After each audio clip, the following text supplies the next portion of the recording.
And we have two objectives, basically, today.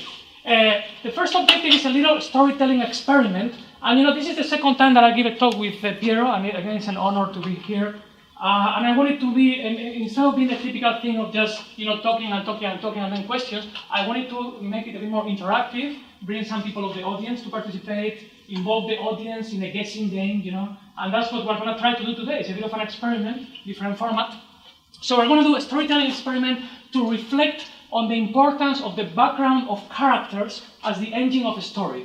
And as the conclusion of this experiment, we will then raise a few philosophical questions about the future of audiovisual storytelling in connection with, for example, filmmaking versus the gaming industry and other things.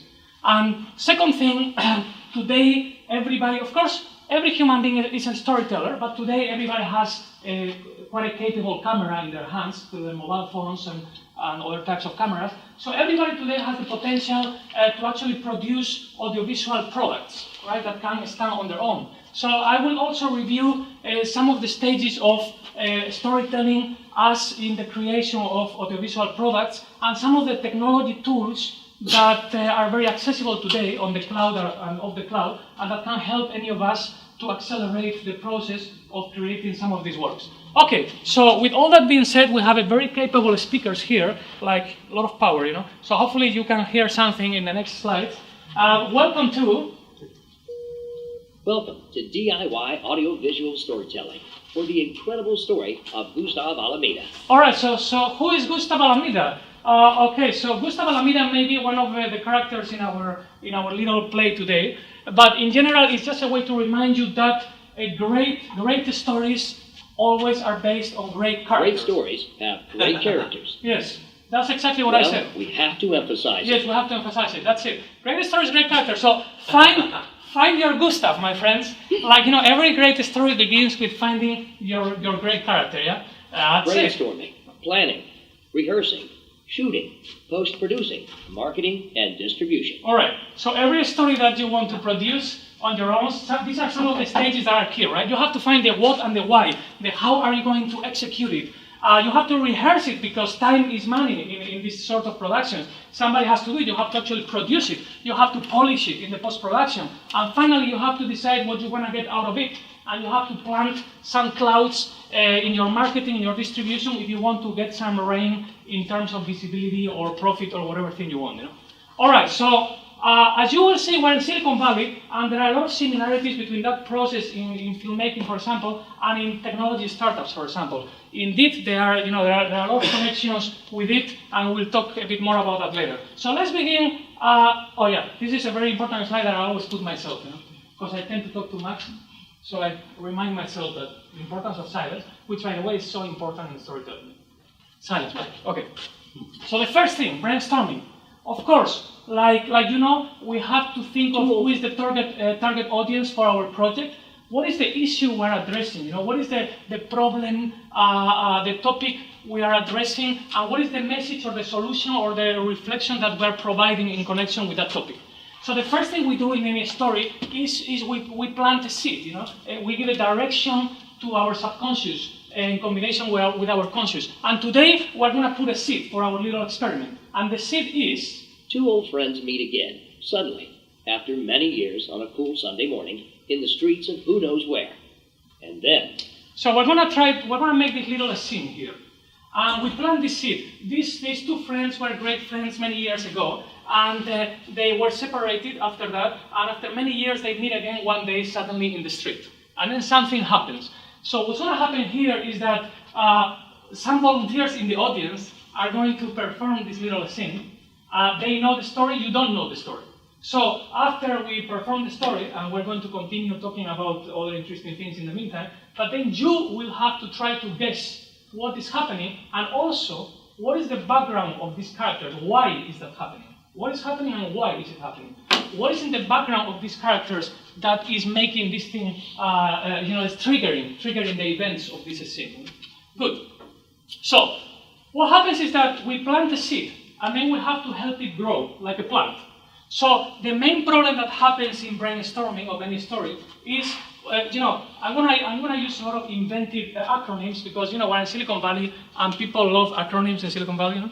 You meet anybody and what are you doing? And, oh yeah, I'm working on the XYZ and we just launched an OCC and so I'm just gonna go with a lot of invented acronyms today. So PLR, paths of least resistance. So whenever you are trying to brainstorm an idea, of course, as you know, the main problem that happens is that you plant a seed and immediately your thoughts tend to flow through the typical patterns that in the past got activated in connection with that seed, right?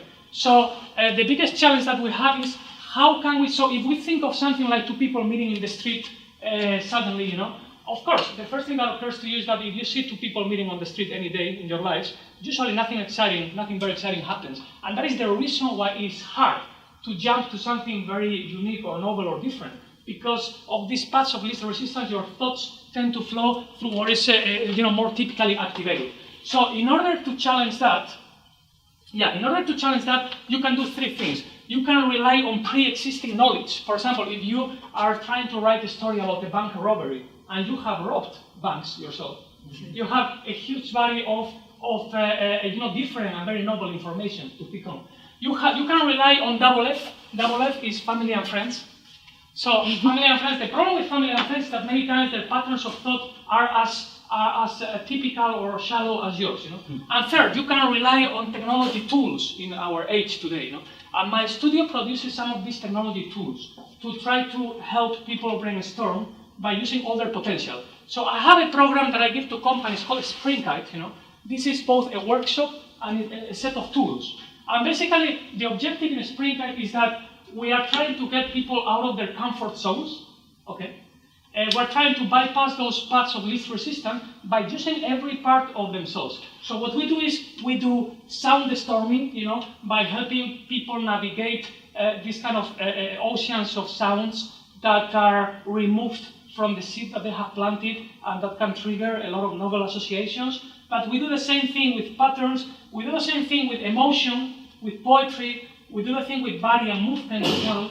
Of course, we do word storming as well with language, and we do all this at different abstraction levels. The Springkite, the innovation, ideation, and creativity workshop that brings it all together.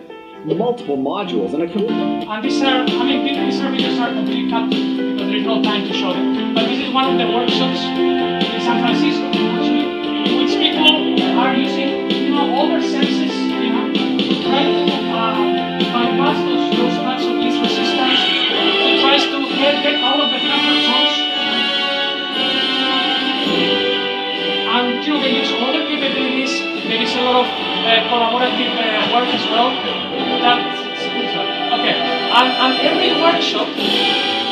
workshop ends with after working individually and in teams, in using all the different capabilities.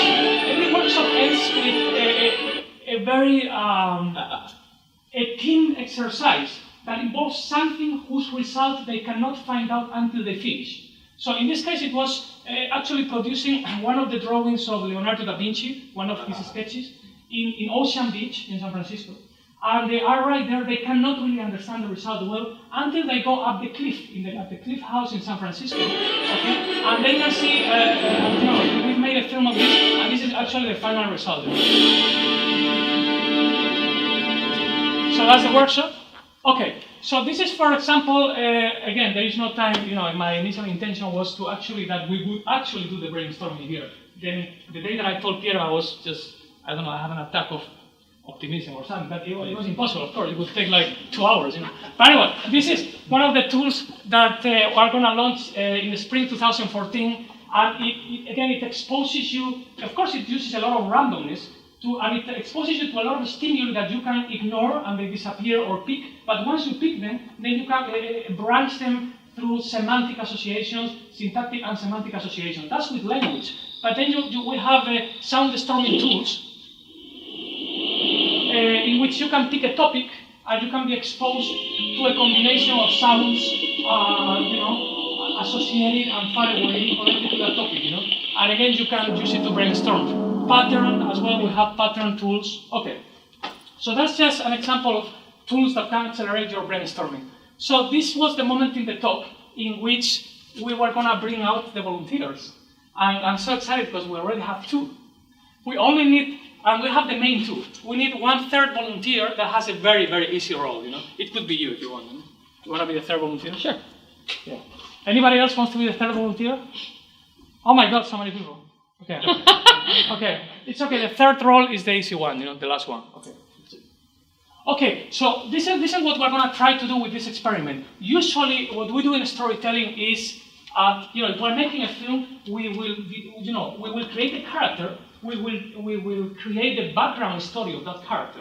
Okay, and that will trigger the rest of the story that we will deliver in the present time to the audiences. And today, we're going to try to do the opposite, to reflect on the potential of those origins. We're going to show you a story. I'm going to show you a story, and you're going to have to travel back in time. So it's like we're going to travel back in time in a way. You're going to have to try to guess, travel back in time to guess what is this background story. Okay, that's what it is. And then from that we will branch into some, philosophical reflections. Okay, so Sonia, you're going to be this one, yeah? Yeah. Okay, so try that one. Okay, I'm going to continue after this section. We're going to rehearse the scene. So you continue checking the scripts. Okay, really, this is a complete experiment. Let's see what happens. So you continue checking the scripts, you as well, and after we see this, we're going to rehearse it together. Okay, so first of all, we saw the brainstorming. The next section, I will go very fast through this, is how do you execute the action? Everybody try to understand what's happening. Who is that? What are you doing? Who is that? Talk to me. What? Stop touching. Who is that?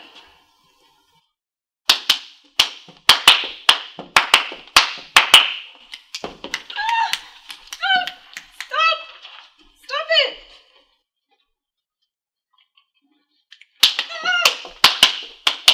Help! Somebody help me! Ma'am, I'm a police officer. Is he bothering you? Yeah, get it away, get it away. Sir, please, sir, please. excuse me. You can't do that. Okay, very good. Clapping, bravo. Thank you. Okay, so let's see now. Tell me, please, what do you think was happening there? Somebody. What was happening there between them? What do you think? First of all, what is happening to them? Or tell me either what do you think is happening to them there, or why they behave like that from the past? Yeah. I think the woman is visually impaired. Very good. I think the man knows the woman, obviously, and is amazed that she doesn't react and recognize him. Very good. That's the first key thing. He's amazed that somehow she doesn't react. Very good. Okay. That's good one. Something else. What else? Then what about that clapping? Well, first I thought that maybe they've gone to the prom 20 years ago, and he tries to bring back the music or so that there is something in that direction. But unfortunately, it seems to not have been a pleasant experience for her because she doesn't react positively. He's doing a fantastic analysis. Look at the last thing he said. There is definitely something in that direction. He somehow seems to try to bring back something from the past, but somehow it doesn't work. So now the question is why it wouldn't work. What could be the reason why it doesn't work? If he tries to bring back something from the past that used to connect them, and suddenly it doesn't work now, why? Why could that happen? Yeah. Well, because he doesn't speak, I'm wondering if he's mute. He is mute, very good. And that's a very good one. So she is visually impaired. Yes. But what they have in common is they both hear. And so very good. I imagined that the connection that they had came from, again, a dance type of interaction. So probably there may be some arts in partners, there. Okay. Partners in some kind of swing dance or whatever. That's going in good direction. But the issue is that it's out of context. Mm-hmm. So that is a key word that you just said, context. That's a key word. And so he can't recreate what that was, where she doesn't feel safe in this context. In that previous context, she felt safe. Very good, very good. So you are saying in the past maybe she felt safe in that context, but he cannot recreate that sensation. Eh? Yes. Now, it is amazing how already the first things we're hearing here are matching a lot with the actual script, you know. But this is still the hardest issue. That is one possibility. But what could be the other possibility that if there is a certain certain stimuli that used to be pleasant for a person and suddenly is not, What could be our explanation for that? In the context of the scene that you just did, there's no suggestion that these people knew each other at all. It could be just some crazy guy running up to the street and grabbing her arm, and then they're, slapping, clapping and slapping. Perfect. That's another possible interpretation. Absolutely. There's no, background to it at all. But that's just because you told us that they knew each other, right? You're right. We planted the seed, right? That's So this is another great thing that you are saying. This is actually the reason why we plant seeds. Because if we don't give a direction to our subconscious, then we could be like swimming in this infinite ocean without getting anywhere. So we need to, and this is the tricky thing with creativity. You need to narrow down, but not too much, so that you get to closure. Right? You just need to point into a direction, and then just float freely from there, right? So we put that seed that they knew each other before, because if we don't do that, then, as you are very right saying, we could just jump into so many different interpretations. Yeah? So many different interpretations. Okay, so before I reveal you what was the actual story, how does this connect with the future of filmmaking? So, what is an industry that is as big as filmmaking today? Gaming, right? The industry of gaming. Now, when you play a game, what is the first thing that you do when you play a video game? What is the first thing you do? You choose a character. Right? And sometimes you play the game choosing the character, and maybe you don't like the experience. So what do you do then? You change the character. You change the parameters of the character. You do it that. So when we think about the future of filmmaking, do you think, this is an open question, do you think that eventually in filmmaking it may happen that, we watch these stories in which we are actually able to interact and influence the background of these characters that appear in the story, and as such see different versions of what is happening in that story? I mean, I've thought a lot about this. I've also thought about when filmmaking will be able to also react to our emotions. Like, if you think about it, when you watch a film, the influence that the film makes on you, if that day you are feeling great, or if that day you are feeling depressed, or if that day you are feeling X, is completely different. So if films could be actually if they could read your emotional state, and actually deliver something different according to your emotional state, this also connects with the same thing, but that's a different issue. But in connection with the background of characters, I can imagine that the industry of the gaming experience that is becoming more filmmaking-like. And I would expect that the filmmaking industry is going to merge a lot with what is happening in gaming, and we may see in the future that that background of the characters, that triggers and is the engine of the whole story, may actually be an interactive experience that we could direct. Okay, and now, do you want to know the story? Okay, let's go to the story. It's not time to talk about all these things. Goodness me. Oh, okay, before that, in post-production, we have a top expert here with David. But, just to show you some of what very accessible tools can do today, this is After Effects, by the way. This is After Effects. But, I had to do for a film, I had to do a demonstration of hundreds of thousands of people. Yeah? So I used After Effects of our dear Adobe. This is, of course, the initial experiments, duplicating myself a million times, using virtual cameras. This is the street in San Francisco. I'm making a demonstration there. And this is how finally in the film, just by using 6 or 7 people in front of the green screen, we constructed this hundreds of thousands of people demonstration with light, with smoke, and this is one of our films. And it's amazing because years ago, right? You couldn't do this 10 years ago, and thanks to Adobe, doing other things, this is possible today. This is an alleyway in San Francisco. So. Okay, so this is the story, my friends. C1 and C2 were great friends for many years. C2 was a great circus trapeze artist at that time, performing in great venues, and C1 a musician. C1 was born mute. Months after these two lost contact, C1 had an accident at the end of a performance. As the audience was clapping enthusiastically, C1 fell from high above, hitting the head and losing the eyesight as a consequence. So the explanation is a trauma. The big problem, what's happening is that the clapping of the second guy triggers that trauma that is in the head of the blind character, because that's when she lost the eyesight because of hitting the head when the audience was clapping enthusiastically. And that's a bit the explanation of the key part of the scene. But it was very interesting because, just like giving the seed and seeing the story, the scene and the story, you already connected like most parts, But in some parts, in the crucial in the crucial parts of what triggers that that reversal of the clapping, we have different interpretations like the one you gave. You know? And we can see how in the future, again, we may be able to interactively influence the background of characters and create different versions of the stories. Again, we have a variation of that. We don't have time to talk about all this. Goodness me. And this is a small version. Oh, in marketing tools, this is one of the tools of my studio. It's called posterini.com. Is to build movie posters interactively in a few seconds. You know, it's used by hundreds of thousands of people in the world. And there's a new version that's going to come out. And you know, you can create posters that automatically, they get integrated with locations. You know, you can see them appear in a real cinema and stuff like that. Posterini.com. Okay. And thank you to Maestro Pierre Scaruffi. Oh, you have to hear this, my friend. Listen. And thank you to Maestro Pierre Scaruffi for hosting this talk at lovely Berkeley. Merry Christmas and a happy new storytelling year. Right? There we go. Okay. Thank you.